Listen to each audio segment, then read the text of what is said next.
Continuamos com o programa Eclésia dessa noite, fazendo um estudo bíblico com o Padre Guido Montinelli, que é doutor em Bíblia, está aqui ao meu lado, o Padre Guido, ensinando muita coisa interessante para a gente sobre a Bíblia. Esse mês de setembro é tempo de estudo bíblico aqui no programa Eclésia também, lembrando que estamos no mês da Bíblia.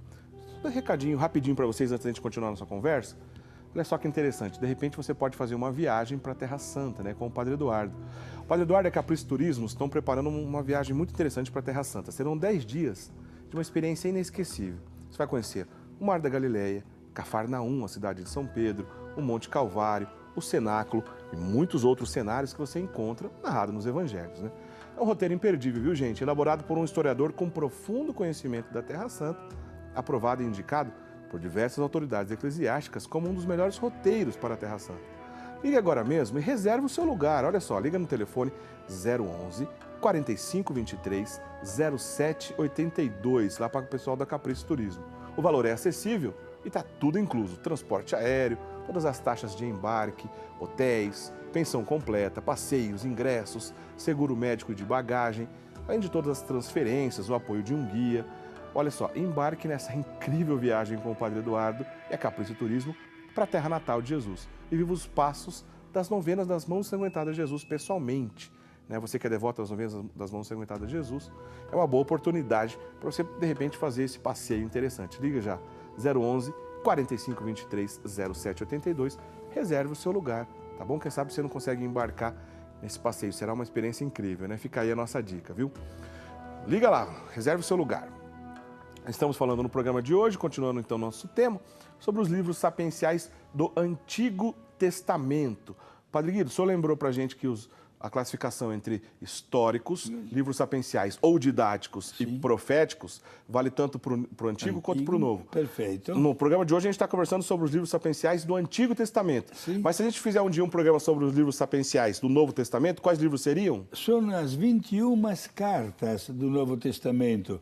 São Paulo escreveu 13, quero ratificar, escreveu dezenas e dezenas de cartas, mas se perderam por aí. Certo. As que estão registradas na Bíblia são 13 de Paulo, pois tem uma carta que não tem assinatura, que é a carta aos Hebreus. Temos 3 cartas de São João, 2 cartas de Pedro, uma de Judas e outra também de Tiago. São as 21 cartas. Sim. Esses seriam, então, os livros sapienciais do Novo Testamento? Do Novo Testamento, sim. Entendi. Não há uma proporção, né? É verdade. Como, por exemplo, livros proféticos, que será o tema, já podemos na próxima semana. Isso. São 18 no Antigo Testamento e um só no Novo Testamento, né? O livro do Apocalipse, sim. O Padre Guido já deu a dica, hein? Hoje estamos falando sobre os 7 livros sapienciais. Semana que vem, sobre os livros proféticos, especialmente dando ênfase no Antigo Testamento. Aliás, Antigo Testamento, Padre Guido, na sua área de estudo, a sua especialidade é Antigo Testamento mesmo, sim, né? Exato. Sim. Exegese veterotestamentária, né? Isto é, a análise dos 46 livros do Antigo Testamento nos 3 idiomas originais, grego, hebraico e aramaico. Muito bem. Lembrando, gente, liga pra gente, tá? Durante a nossa conversa, vai ligando para no final do programa, sortearemos um livro, né? Uma edição dos 4 Evangelhos, está aí na sua tela. Liga pra gente, deixa seu nome dizendo, quero participar do sorteio. Fazendo qualquer outro comentário ou pergunta também sobre o tema, é sempre bem-vindo, tá bom? Liga pra gente para sortearemos daqui a pouquinho essa edição dos 4 Evangelhos. Padre Guido, vamos continuar então. Sim. Os 7 livros sapienciais do Antigo Testamento. Lembrando, hein, gente, sapienciais ou livros didáticos é a mesma coisa. Sim. Jó, Provérbios, Salmos, Eclesiastes, Sabedoria, Cântico dos Cânticos e Eclesiástico. O Padre Guido começou pelo já um pouquinho de Jó. Fala um pouquinho agora para a gente sobre Provérbios, Padre Guido. Provérbio, como diz a mesma palavra, são 9 coleções que totalizam 3.000 provérbios.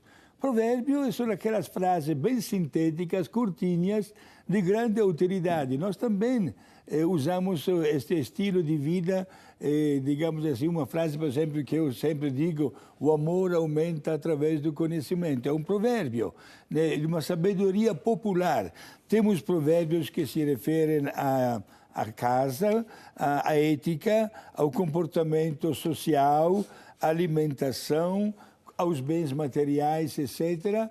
E sempre os provérbios mostram claramente que o comportamento humano deve ter uma grande consideração de tudo que está ao seu redor. Sobretudo, nunca ofender a dignidade de ser humano, porque somos criados à imagem e semelhança de Deus. Interessante. É muito importante a gente ter uma leitura.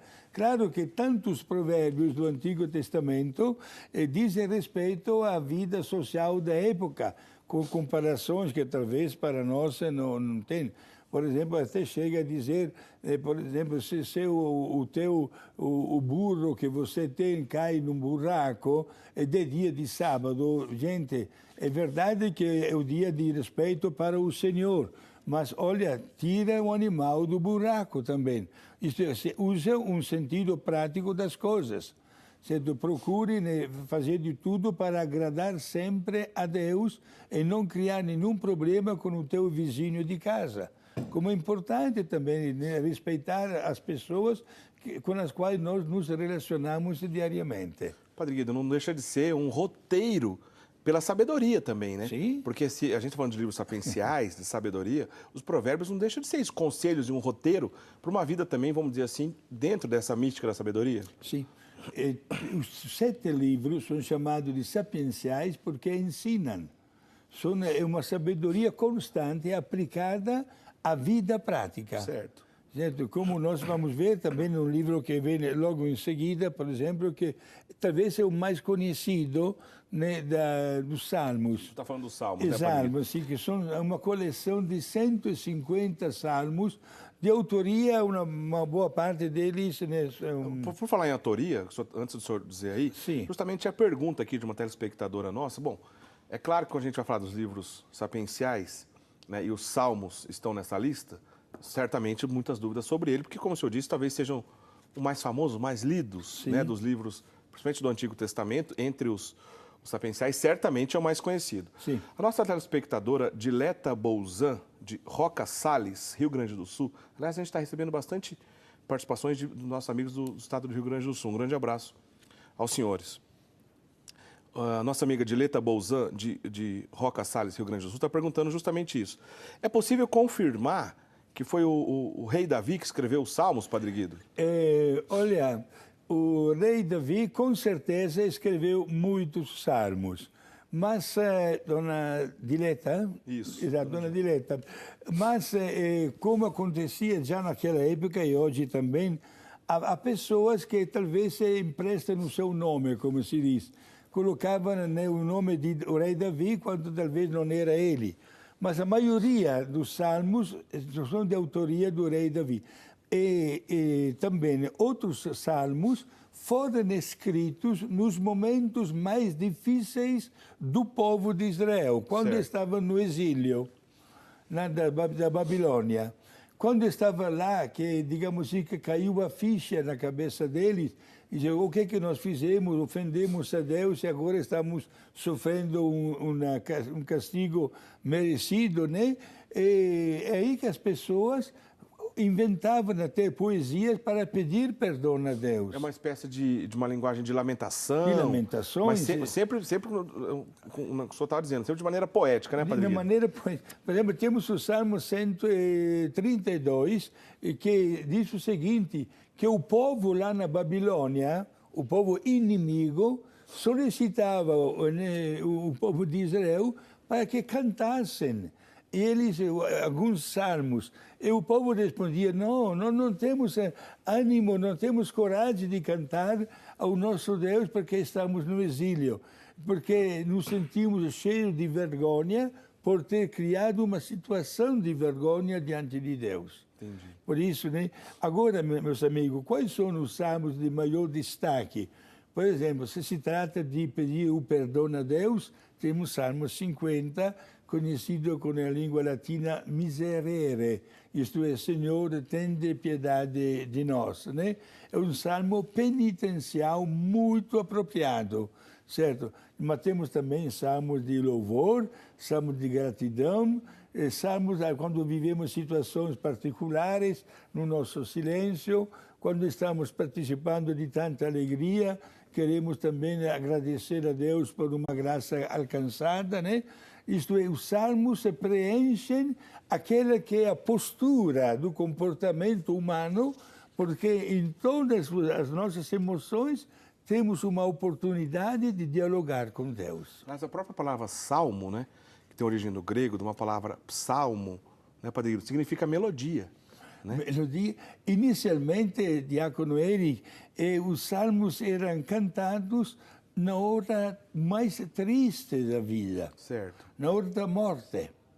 Durante o velório havia tantas pessoas que cantavam, criando um ambiente, digamos assim, de silêncio, de lágrimas também, e ao mesmo tempo de conforto para os familiares enlutados. Padre Guido, até hoje, né, a igreja mantém o costume, né, a chamada oração do breviário, ou também conhecido como liturgia das horas.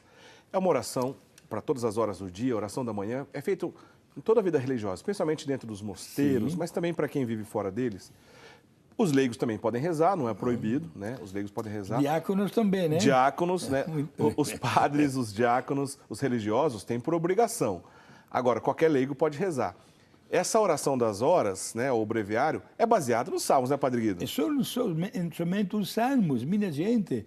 Temos 3 salmos de matiné, como se diz, isto é, da primeira parte do dia, 3 salmos para as laudes, 3 salmos para a hora chamada média, 3 salmos também para as vésperas e um salmo final, né, para completar todos os dias. Gente, é uma maneira do sacerdote, da pessoa consagrada, mas também do leigo, do diácono também, sintonizar-se com Deus. Como é importante, né? Olha, estou pensando neste momento, assim, mais concepcionista franciscana de Piratininga, porque lá na portaria ela tem um cartaz com o horário disciplinar. Elas levantam às 4h45, minha gente, né? Todos os dias. E qual é o primeiro ato comunitário? O canto, na primeira parte deste breviário de louvor para Deus. É bonito isso, é bonita essa tradição. Bonito. Né? Então, se você não tem o costume de rezar a liturgia das horas, como o Padre Guido disse, todo mundo pode rezar, inclusive os leigos. Né? Você pode, inclusive, em qualquer livraria, encontrar uma edição da liturgia das horas, pode pedir ajuda para alguém mais experiente de como é que você faz para manuseá-la, seguir o tempo litúrgico. Mas também pela internet não é difícil, né? Se você procurar na internet, você vai encontrar também uma maneira de rezar a liturgia das horas. Padre Guido, então só para encerrar a questão aqui dos salmos, né? O senhor bem disse, o rei Davi foi o que escreveu a maioria deles. Sim. Mas também acontece aquele fenômeno que o senhor já comentou em outras oportunidades, alguém escrevendo em nome dele. Escrevendo o nome dele ou, digamos assim, não digo abusando do nome dele, mas assinava com o nome de Davi. Isso aconteceu em outras ocasiões da Bíblia. Isaías também não aconteceu isso, Padre Guido? Olha, quando no próximo programa, de Isaías são 3 com o mesmo nome. É o profeta maior, inclusive o livro de Isaías, já adianto, é formado por 66 capítulos. É o maior das profecias, né? Belíssima, uma mais bela do que a outra, né? Mas são 3 Isaías diferentes. Talvez os outros 2 não eram Isaías, mas colocaram o nome de Isaías. A gente já está entrando no assunto da semana que vem. Exato, né? Na semana que vem vamos falar dos livros proféticos. Sim. Hoje a gente está indo nos sapinciais. Mas só para dar um exemplo em relação a essa história de alguém que escreveu em nome de um autor sagrado, que não necessariamente seja ele. Né? Ô, Padre Guido, é muito rico a gente aprender dessa maneira. Né? A Bíblia católica, é claro que a Bíblia é completa. Mas já para falar dos próximos livros na sequência, eu entraria, por exemplo, depois em Eclesiastes. O senhor já poderia adiantar para a gente? Sim. Dentre esses livros sapienciais, alguns desses livros não estão presentes na edição dos protestantes, da Bíblia evangélica, né? Sim, é bom dizer logo para os nossos amigos telespectadores que dos 46 livros do Antigo Testamento, os protestantes até hoje cortaram 7. O livro de Tobias, o livro de Judite, os 2 livros dos Macabeus, o livro de Baruch, o livro da Sabedoria e o livro do Eclesiástico, que são 2 dos livros sapienciais. Sabedoria e Eclesiástico sim. Não tem lá na versão deles. Exato. Então fala um pouquinho já desses 2 livros que estão faltando dentre os sapienciais, que estão faltando na edição deles, viu, gente? A Bíblia católica é a Bíblia completa. Já conversamos no programa sobre o cânon bíblico, como a igreja chegou nisso. Tem programas lá no nosso site para você depois, rs21.com.br/ Eclésia, para você visitar o nosso site e também assistir programas anteriores sobre isso, porque o assunto é longo, né? Mas fala um pouquinho para a gente, Padre Guido, desses dois livros, Sabedoria e Eclesiástico. Sim, o livro da sabedoria, como diz o mesmo título, contém mensagem de sabedoria. Quem escreveu este livro de 19 capítulos foi um judeu de Alexandria do Egito. Certo. Um pormenor, a cidade de Alexandria do Egito era considerado como a capital mundial da cultura. Certo. E este livro da sabedoria foi o último livro do Antigo Testamento a ser escrito. Já perto da geração de Jesus, De ou não? Jesus, 50 anos antes de Jesus. Ah, só 50 anos Só antes. 50 anos. Vou explicar logo em seguida porque este livro, como também o livro do Eclesiástico, foram eliminados pelos protestantes. Porque, minha gente, houve uma grande emigração das terras sagradas de Jesus, de Israel, né? Não deixa de ser, tá certo. Exato, para o Egito, porque teve um período de secura, portanto, o campo não produzia, etc. Né? Milhares e milhares de pessoas emigraram de Israel para o Egito, onde se falava a língua grega. Lá na cidade de Alexandria, que era, repito, era a capital cultural, o rei daquela cidade fez questão de ter um exemplar da Bíblia, né, dos israelenses, Certo. que era escrita em hebraico e em aramaico, certo? Mas queria uma versão grega, o idioma que se falava no Egito. Certo. Foi aí que a ideia foi muito bem aceita, foram escolhidos 70 pessoas, na verdade, como biblista, retifico o número, foram 72 pessoas, certo? Que mesmo não tendo um contato um com o outro, não somente traduziram os 39 livros da Bíblia, olha, que existia naquela época. Estamos 50, praticamente mais de 50 anos antes de Cristo. Mas acharam por bem acrescentar os 7, que depois foram confirmados pela Igreja, porque o conteúdo destes 7 livros era talmente alto que merecia mesmo fazer parte da Bíblia. A chamada famosa edição da Septuaginta. Septuaginta dos 70, né? Isso. Exato. Foi aí que apareceram estes 7 livros a mais. O Concílio de Trento, depois no ano 1550, confirmou que estes 7 livros, chamados de deuterocanônicos, isto é, considerados canônicos, isto é, devidamente inspirados por Deus, foram encaixados definitivamente na Bíblia, certo?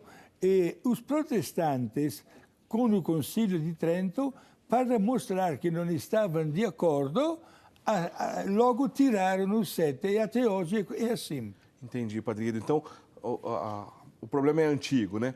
Olha, a gente precisa ir para o intervalo, Padre Guido. Na volta, a gente já vai para o último bloco, o tempo está voando.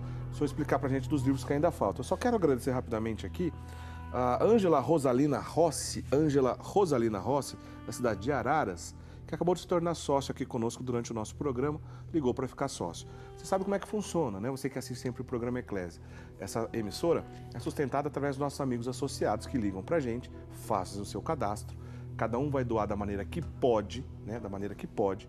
Você recebe na sua casa a revista Brasil Cristão, que é uma boa revista de formação. Inclusive, tem material do Padre Guido na revista Brasil Cristão, né? O Padre Guido está fazendo um trabalho também na revista Brasil Cristão em relação a isso. Né? Um encarte, né, Padre Guido? Sim. Que é uma espécie de roteiro de oração diária, né? Sim, de meditações diárias. Meditação, sim, isso mesmo. Exato. Então tem trabalho do Padre Guido na revista Brasil Cristão. Ficou sócio, já recebe a revista Brasil Cristão na sua casa todo mês. E assim ajuda a gente a sustentar a nossa obra. Não é fácil sustentar uma emissora como a nossa, é muito caro os equipamentos, é muito caro tudo que envolve satélite. Não é barato. Infelizmente, no mês passado também nós não conseguimos fechar, né, as nossas contas como gostaríamos, fechamos no vermelho. O Brasil inteiro vivendo essa dificuldade, chega aqui até nós também, nós não somos diferentes. A gente estende a sua mão. Se você puder, para ajudar a gente a manter esse programa Eclésia e os nossos outros programas aqui da casa, liga para a gente. Liga para a gente no telefone que a gente sempre divulga aí no programa, que as nossas atendentes estão disponíveis para fazer o seu cadastro, para você se tornar sócio. Se você não conseguir ligar naquela hora, não desiste não, porque às vezes elas estão ocupadas, as nossas atendentes, mas não desista. A gente estende mesmo a mão, é muito importante a sua presença. O seu trabalho conosco nessa evangelização, nessa empreitada de evangelização. E se você já é sócio, Deus lhe pague. Continue, por favor, nos ajudando a manter essa obra de pé, tá certo? A gente vai para o intervalo, daqui a pouquinho a gente volta para o último bloco dessa noite. Não sai daí. Se você ligar para cá também aproveita, sortearemos um livro já no próximo bloco, uma edição dos 4 evangelhos. Liga para a gente também para deixar o seu nome para o sorteio. Não sai daí, a gente volta já já.